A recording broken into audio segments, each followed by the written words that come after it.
The movie begins during World War II with a young Russian tank commander named Nikolai Ivushkin.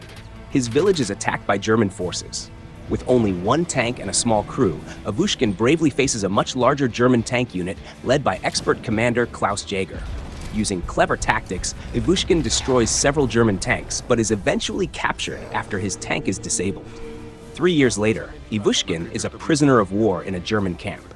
Klaus Jaeger, now running a training facility for Nazi tank crews, visits the camp and recognizes Ivushkin.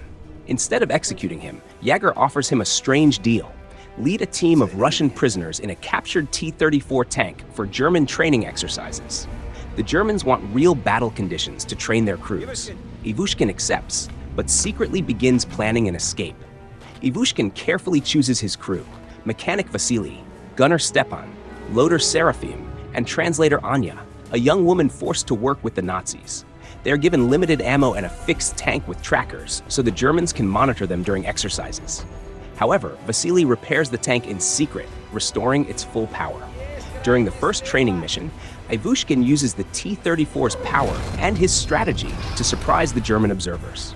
The tank crew disables the trackers and breaks through the camp's fences, starting their escape.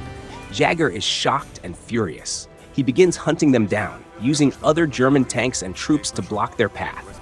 As the Russian crew flees through forests, villages, and open fields, they face multiple ambushes and German attacks. But Ivushkin's leadership and their teamwork keep them going. They destroy several German tanks in intense battles, always staying one step ahead. The climax happens when Jaeger finally catches up. A final duel between his tank and Ivushkin's T-34, both tanks are heavily damaged in the brutal fight. Ivushkin uses his last shell in a smart move to disable Jaeger's tank. Jaeger survives, and instead of finishing him, Ivushkin shows mercy and drives away.